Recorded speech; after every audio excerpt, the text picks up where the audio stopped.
Let's say you send your kid to school, right? Mm-hmm. Your kid acts up at school, causes a ruckus at school. Mm-hmm. How much of that would you say is on the school, and how much of that would you say is on the parent? Who's responsible and who's in charge of correcting bad behavior, poor behavior? I would say it all begins at home. Mm-hmm. It all begins at home. And I don't think that a school should be held responsible for the way that someone whose child comes into this building to be educated behaves. That was me trying to cope with depression.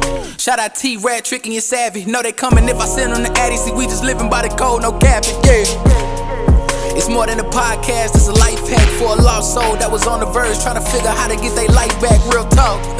See, you got a voice on this podcast, you can be you on this podcast, educate all the youth on this podcast, elevate me and you on this podcast, that's the reason we here, okay? It's family and friends, okay? Be real, you ain't gotta pretend, okay? Okay.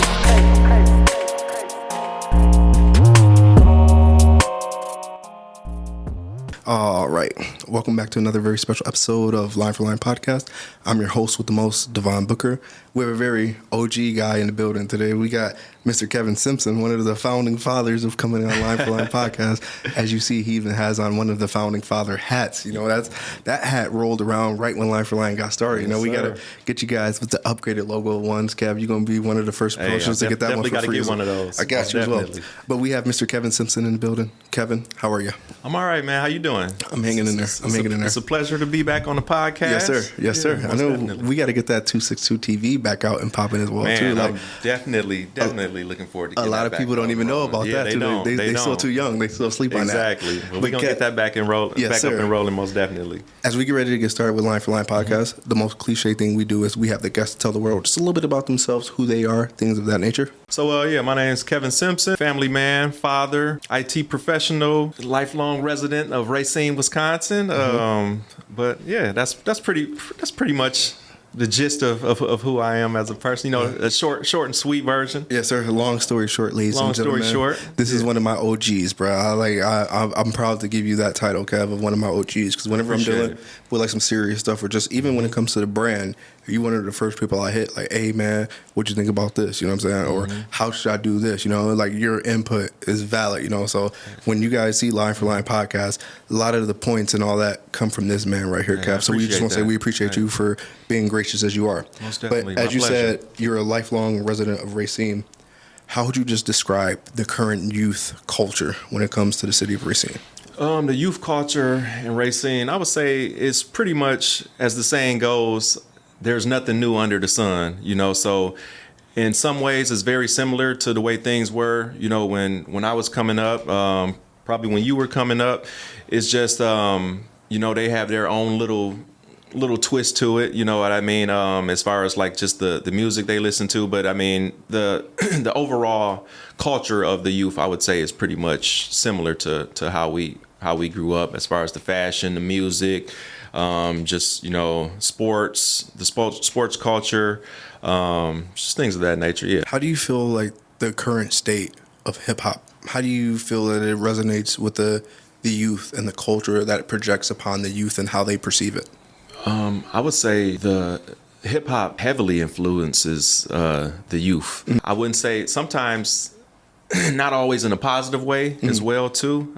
Sometimes they take what these rappers say and they look at that as like the holy grail, or or they live by, you know, by law. You know, that's the law that they abide by, when half of the time a lot of the rappers in this music, they're not even doing the things that they're rapping about. You know what I mean? So they're kind of sending the youth off doing things, you know, they're going to leave that studio and they're going to retreat back to Beverly Hills, or you know what I mean, and go back to their mansion. And the consumers of this music, they actually living out here in the real world, and they're trying to emulate the things that they're hearing in this music. So sometimes I would say, I will say it heavily influences them, not always in a positive manner. I wish there was a little more positivity in the music, but you know, when we were growing up, there was a lot. I mean, as I just said before, you know, there's nothing new under the sun. There was a lot of the negativity in our music as well too, but we did know how to differentiate reality from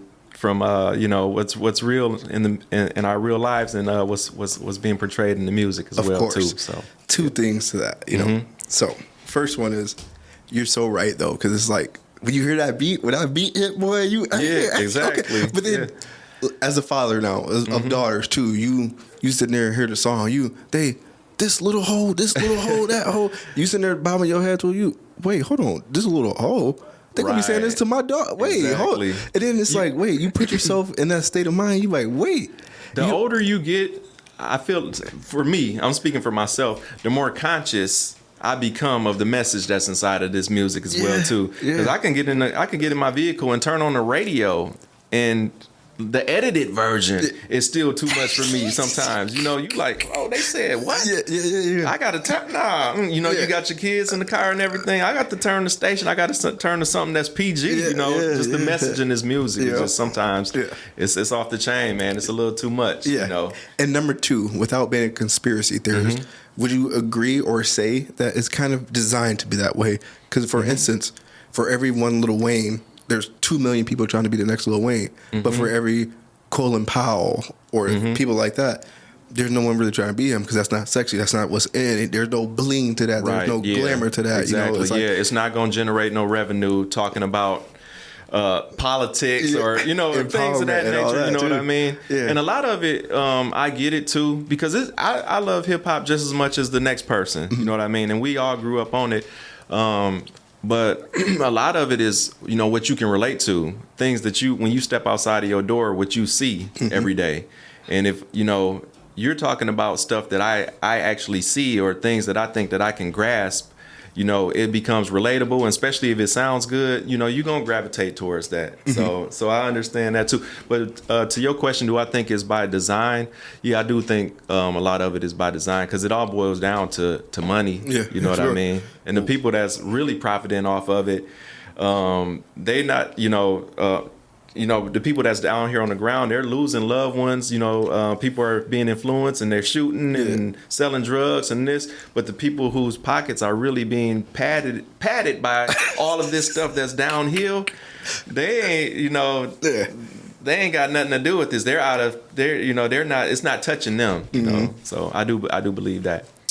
Now, as us both being fathers, I wouldn't say we're up there in age or older or anything like that, but obviously with us being unk status, whatever the case may be, where would you say the disconnect is between the community, especially when it comes to the youth, and like the founding fathers of being in the community, things like that? Where's the disconnect? I would say the youth just needs to, a lot of times, just be relatable. They need to see something that's relatable to them. You know what I mean?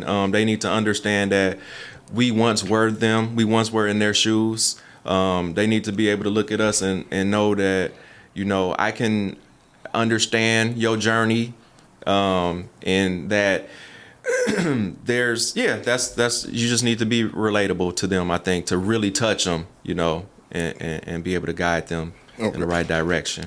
Now, being from Racine and seeing even the Kenosha's coming up here as well too, what would you say a united, thriving community looks like in your opinion, in your eyes? A united, thriving community looks like one where everyone is taking pride in their community. It sounds cliche, but as the saying goes, knowing that it does take a village as well too. So if I see your daughter out of line somewhere, and I can be able to pull her to the side and say, hey, I know your dad. He wouldn't approve of what you're doing here. Nowadays, you can talk to somebody's child, and the parents, no, don't talk to my kid like that. You know what I'm saying? You can't talk to nobody anymore. You know what I'm saying? So to have a real thriving community, I think it takes community. Each one teach one. You know what I mean? It takes a community to be able to talk to these youth, or be able to pull them to the side and tell them, hey, what you're doing is not right. That's it. Everybody has to be involved. Everybody gotta be involved, man. Of course. Yeah. Now, who or what would you say inspires you when it comes to activism, culture, and even mentorship? Who? I'll start with the who. I would say a lot of the people that I grew up with, they are, involved with activism, involved with inspiring the youth and trying to guide the youth in the right direction. a good friend, childhood friend of mine. I don't know if people want me saying their names, but I'm gonna say names because you do inspire me. My friend Keontae Larry, he has a thing that's called Southside Sundays, where he actually brings the whole community together, and it's not just about a side of town. It's not just about the South Side. It's the whole community is welcome, where they come together, and it's fellowship, where there's food, there's bouncy houses for the kids, there's basketball being played, there's people just vibing in a positive way, and so that's inspirational. There's guys that are in the schools that are mentoring the kids, and just letting them know, hey, I relate to your journey. I've been where you've been. There's guys that a childhood friend of mine, Corey Prince, he does a lot of activism in the community and things of that nature. And he was in the school systems and things of that nature. There's a guy from our neighborhood, Johnny Ford. He's a pastor, and he does mentorship in the schools. Mario Farr, he's a mentor in the schools and things of that nature. So those are guys that I say inspire me, even from afar, just watching them, what they do with the youth and how they're just trying to guide them in the right direction. So those are guys I would say that inspire me. Of course. Because, they're from my neighborhood, and then I've seen where they started, and I see where they're at today and what they're doing in the neighborhoods. Of course. Now, how would you say residents of the community can help bridge those generational gaps when it comes to our culture?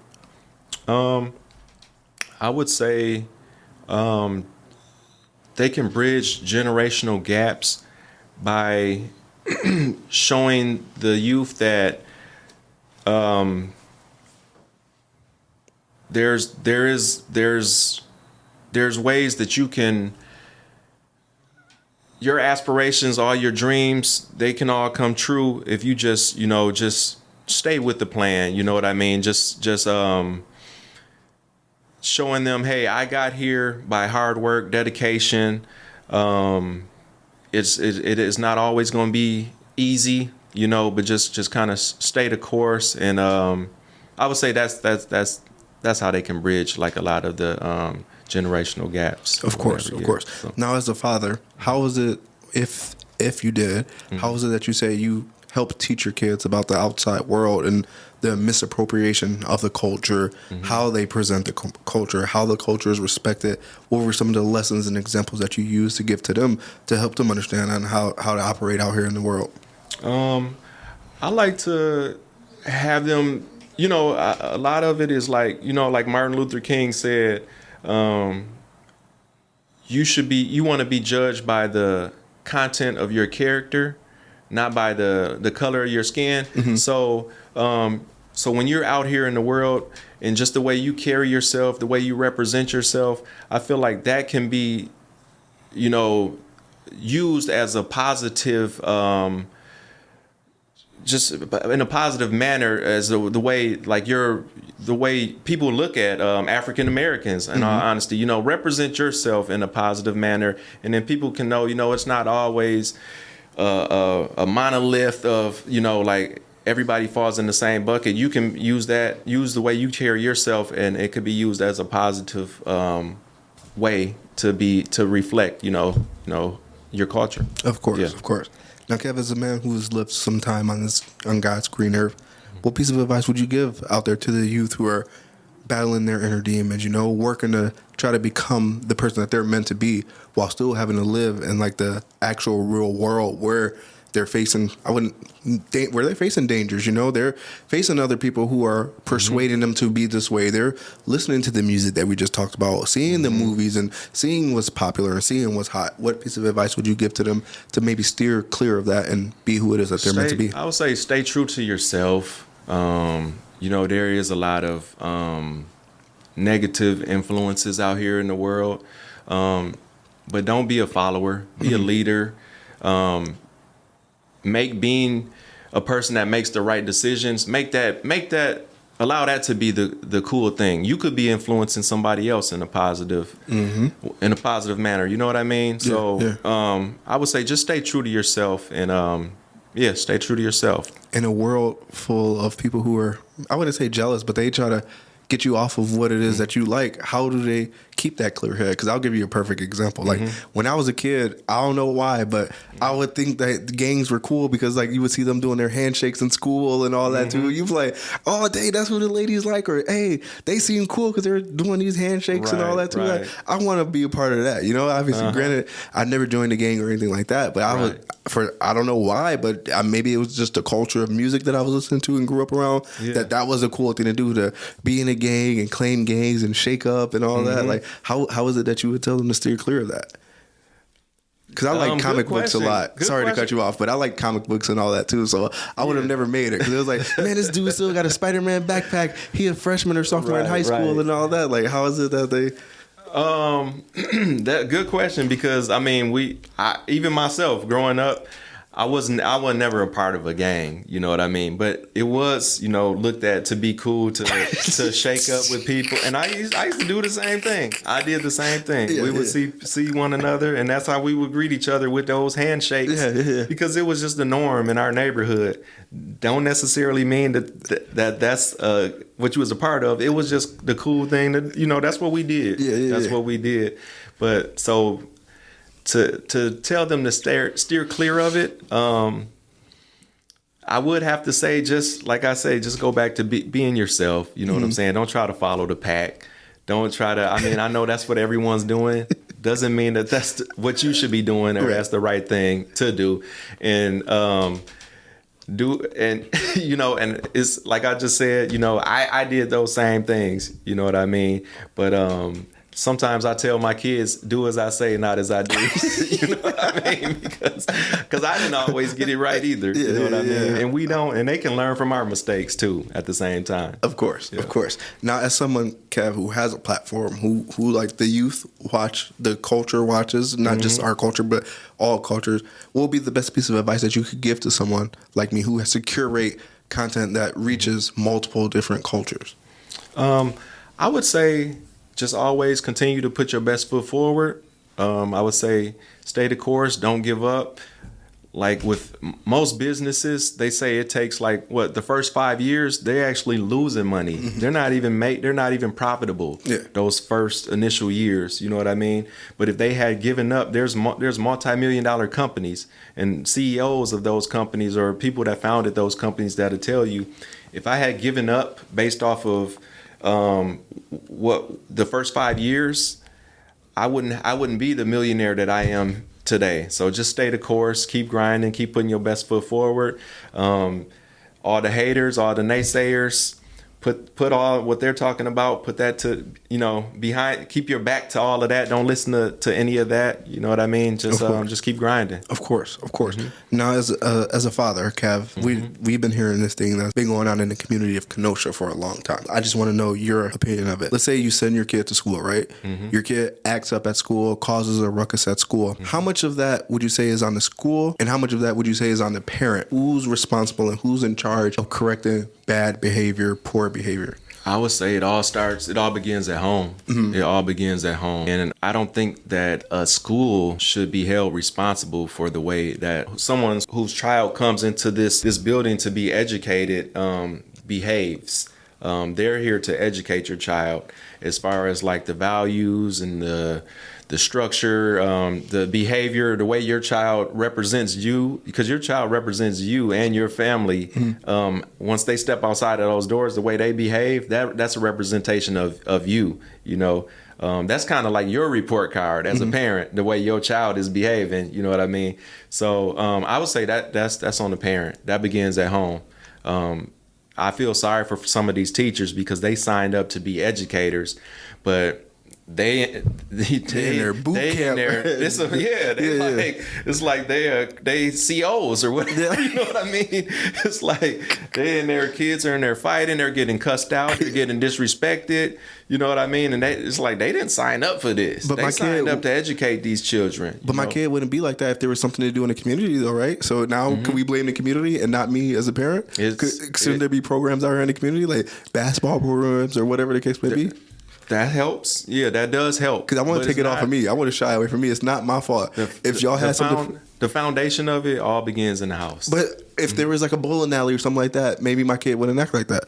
I think there should be outlets for these children in the community, but the foundation begins at home. The foundation of all of this begins at home. But then the park over there around the corner from my house, they tore that down. My kid's been mad ever since, so that's why my kid acts that way, Kev. It's not on me. Your kid acts that way because of what the origin of the way your kid behaves starts at home. That's the way I feel about it. So you're not gonna let me off the hook for this? Because there's no parks, there's no community events going on that your kid has the right to come to school and punch little Joey in the face, slap little Shelly across the face, whatever, cuss out Miss Johnson. You know what I'm saying? That starts at home. Man, see, that starts at home. But I'm at work 8 hours a day, you know what I'm saying? And I got to take my 8-year-old to dance practice after. How am I supposed to keep track of my 15-year-old and what they're doing, Kev? So where's my slack come in at? That's where, where true parenting comes in. You know what I mean? It's not easy, but as a parent, you gotta figure out a way to make all this stuff work. Of course. What I'm saying? Of course. It's not easy for any of us. Of course. I done been through it. We all you go through it. Yes, sir. That's part of parenting. You gotta figure it out, man. Of course.